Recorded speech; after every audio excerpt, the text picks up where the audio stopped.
Bienvenue à ce bulletin d'information de la mi-journée sur nos antennes. L'actualité, c'est la 9e édition des Jeux de la francophonie qui se poursuit ici à Kinshasa, dont la Côte d'Ivoire a remporté ce mardi 1er août 2023 la finale de 100 mètres en athlétisme chez les dames. Les deux premières marches du podium étaient occupées par les coureuses ivoiriennes Kone Mabundu et Jessica Laurent. Alors la troisième place est revenue à la Brazzavilloise Natacha Ngoye. Regardez.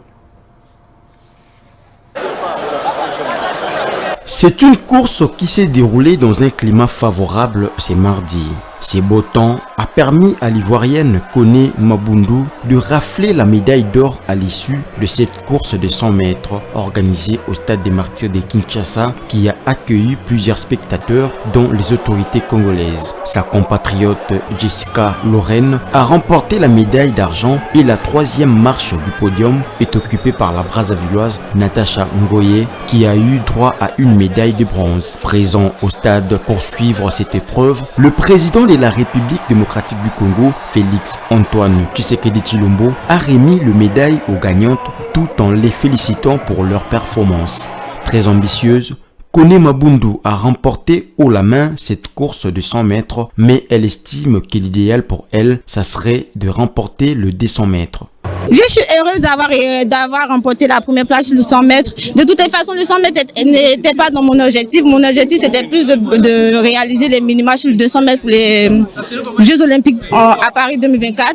Et les 100 mètres, c'était pour moi des mises en jambe parce que depuis le début de la saison, je n'étais pas très bonne sur le 100 mètres. Vous voyez bien, j'ai un genou qui est frappé parce que j'ai un problème de genou depuis février. Et voir que je réalise ça sur les 100 mètres, pour moi, ce sont des belles réalisations. Grande et sa joie d'être arrivée à la deuxième position, Jessica Laurent pense qu'elle a donné le meilleur d'elle-même.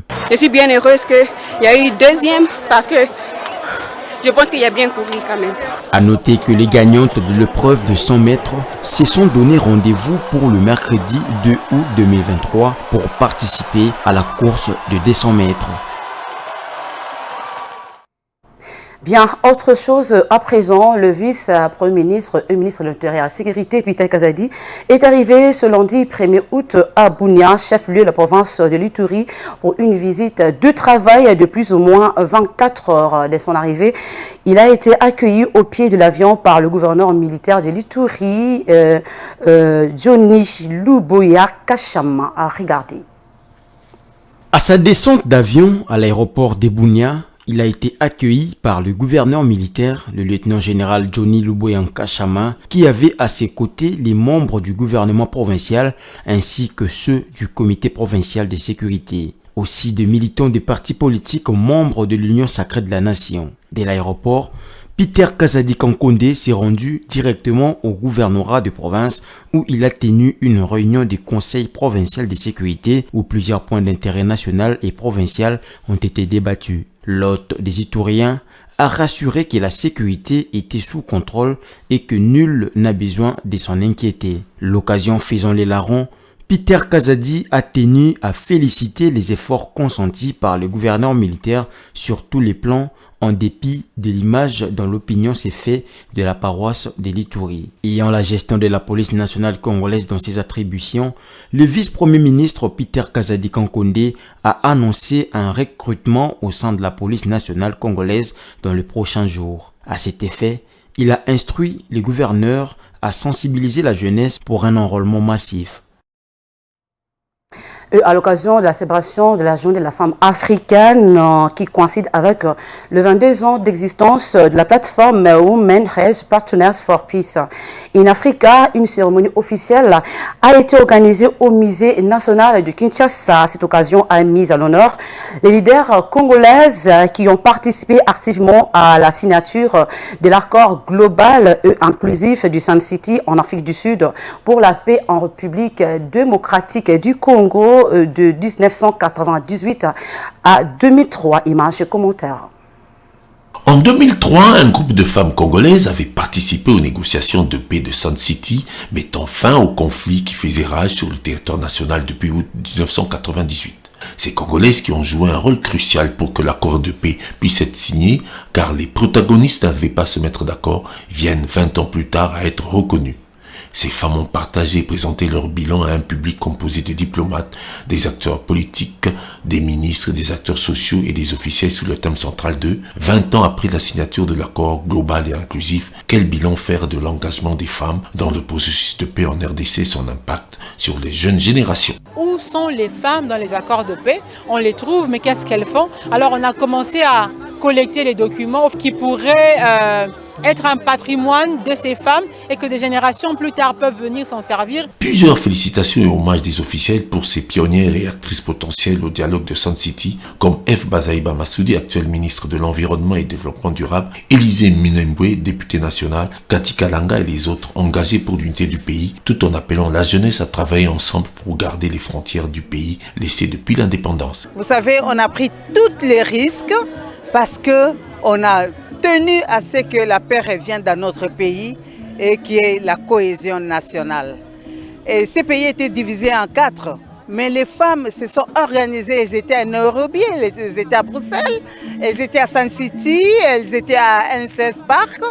Et je vous dirais même que c'est à cause de femmes que nous avons ramené avec nous l'accord global et inclusif. Il faut également noter que les brevets d'honneur et l'inauguration de la stèle et l'exposition du fonds d'archives en hommage aux femmes pionnières ayant participé au processus de paix en RDC de 1998 à 2003 ont sanctionné cette rencontre au Musée national de la République démocratique du Congo. Page noire dans ce bulletin d'information, l'ancien chef d'État et président du Parti démocratique de la Côte d'Ivoire, Henri Konan Bédié, est décédé ce mardi 1er août 2023 à l'âge de 89 ans. Et pour rendre hommage à cet illustre homme d'État africain, retour sur sa personnalité. Henri Konan Bédié a rendu l'âme le mardi 1er août 2023 en début de soirée à Abidjan, capitale de la Côte d'Ivoire. Victime d'un malaise dans son fief de Daoukro, il avait été transféré en urgence à la Polyclinique internationale Sainte-Anne-Marie d'Abidjan. C'est en fait un véritable monument de la politique ivoirienne et une grande figure de la politique africaine qui disparaît. À force de le voir passer les années et le temps en Côte d'Ivoire, on avait presque fini de penser et de croire qu'Henri Konan Bédié était immortel. À 89 ans, il a tout fait, tout connu. Pour la petite histoire, ambassadeur aux États-Unis dans les années 60, il sera ensuite ministre de l'économie et des finances de Félix Houphouët-Boigny avant de devenir président de l'Assemblée nationale puis chef de l'État à la mort du vieux, c'est-à-dire d'Houphouët-Boigny en 1993. Par la suite, en 1999, il est renversé par un putsch mené par le général Robert Guei. Cet épisode marquera à jamais les débuts de sa mise à l'écart de la politique. Il n'aura de cesse de vouloir récupérer ce pouvoir perdu, mais avec les échecs, il se consacrera pour marquer la présence de sa formation politique, le Parti démocratique de Côte d'Ivoire PDCI, dont il présidait ou dessinait depuis 1994. D'ailleurs, c'est grâce à cette stratégie qu'il se réconciliera avec l'actuel président Alassane Dramane Ouattara, qui était à l'époque d'Houphouët-Boigny son pire ennemi politique, contre qui Konan Bédié accusé en guise de l'ivoirité de sa prétendue nationalité burkinabé. Aujourd'hui, Henri Konan Bédié n'est plus. C'est donc une page de l'histoire ivoirienne qui se tourne. Paix à son âme, qu'elle repose en paix. Paix à son âme. Voilà ce qui marque la fin de ce bulletin d'information, mesdames et messieurs. Merci à vous d'avoir suivi. Bon suite de programme sur nos antennes. Au revoir.